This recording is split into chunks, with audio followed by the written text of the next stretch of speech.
You guys, I got 1 Corinthians 13. You don't always get the chapters you want, but this one is one that I'm really excited to get. So if you have not read 1 Corinthians 13 yet, make sure that you do before we get started with this devotional video. First, we need to recognize that this chapter on love fits beautifully with what Paul has been talking about in chapter 12 and what he will be talking about in chapter 14. Chapter 12, he gave evidence of the Corinthians' lack of love in the use of their spiritual gifts. Now in 13, he will define what real love is, and then in chapter 14, he's going to show us how love works. So the context is that the Corinthian church was emphasizing a good thing, spiritual gifts, to the neglect of the best thing. They were using their gifts apart from love. Paul makes the point that the use of their God-given gifts would amount to nothing if the Corinthians did not make love their priority. In fact, in verses 1 through 3, as we read, he shows the superiority of love, that love is greater than all spiritual gifts because without love, the gifts are empty. Let's go ahead and read those first 3 verses. It says, if I speak with the tongue of men and angels, but do not have love, I have become a noisy gong or a clanging cymbal.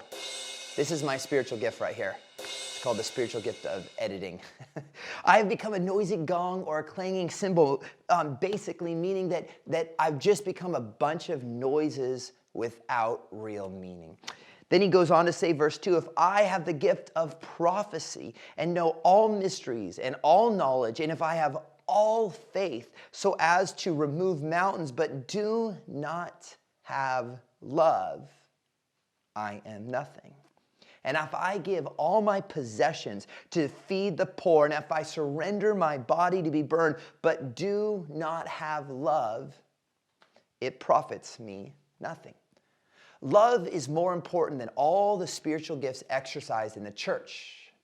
Without love, great faith, dedication, sacrifice, the miracle-working power of God will produce very little. I want you to think about your own life. What was it that the people who influenced you the most for God had? Was it their success that discipled you? How about their spiritual gifts? Was that the thing that brought you closer to God? More than likely, it wasn't either of those, but it was their love that drew you to them and built you up. God's love magnifies his gifts inside of us. But if you do not have love, then you minimize greatly your influence. It's interesting to note that only some people have the gift of prophecy, that only some have the gift of wisdom, only some have knowledge, some have a measure of faith, but all, say all, but all have the ability to love. Who needs your love today? Who needs you to reach out to them and give them some encouragement, maybe some attention, maybe some patience? You know, we live in a world starved of real God-given love. Who can you make a difference in today? Stop right now. Ask God who he needs you to love today. I have a feeling that he will answer you. And go ahead and press pause if you want to, because he will. Now, as we move along with this chapter into verses 4 through 7, Paul reveals 15 characteristics of real love. And you should have read those. But the thing is that loving people the way these verses describe, it's nearly impossible. Do you really know anyone who just doesn't boast or isn't proud when they've had some great success? How about someone who doesn't keep a record of when they're wronged? Have you ever forgotten that person that owes you money? Of course not. Or the one who's wronged you in some way? The list of things love is in 1 Corinthians 13 is pretty hard to follow. And if we're being honest with ourselves, how could we ever give or experience that type of love? So what are we to do? If we're told to love like this, but it's something that is nearly impossible to do, should we just give up? Well, some do. I mean, actually, many do. Can I ask a hard question of you right now? Have you? Have you given up? Do you look at this list and say, what's the point? I can't do it anyway. Well, here's the deal. God gave us great news. 1 John 4 talks about God's love working through us. And then in verse 19, he says, let me find it real quick. He says, we love because he first loved us. And that means it's not about our love, but God's love working in us. We have the love we need in us to love people the way it is described in 1 Corinthians 13. All we have to do is tap into that love that God gave us and let it flow out of us. Loving people without God's help, it is impossible. But thank God he doesn't require us to do it on our own. So what about your marriage? In a world where we see many marriages fail, is it the love that fails? Or is it the dedication and commitment of the ones in love?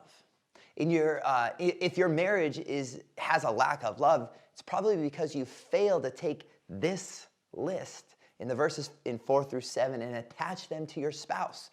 Please try it and see how quickly God will move in your marriage. See, the problem is that we have given up love for lust. Lust is a selfish type of cheap love. And when you try to love in a selfish fashion, it will always fail you because when you stop getting what you want from the other person, you slowly stop loving them. And this is the problem that ravages marriages in America. What we need to do is love with the same love that God gave us. Pure love. Selfless love. The kind of love that is freely given and that flows from him and is authored by him. True God-given love, it just never fails. That's right there in the Bible. But let me take it one step further. 1 John 13:35 is one of my favorite verses, says, by this all men will know that you are my disciples when you have love for one another. Do people know you as one of God's disciples because of the love they see coming out of your life? That's a hard one. It's that type of contagious, life-changing love that will affect many people. Remember that love is more than a feeling. It's an attitude that reveals itself in action. So who was the last person that you helped when it wasn't convenient? It was actually inconvenient. When was the last time you gave to someone when it may have hurt? When have you devoted your energy to the welfare of others rather than to your own welfare? This kind of love is hard, but it's the type of love that God gives us and that he asks from us. The type of love that changes people. Who has God placed in front of you to love today?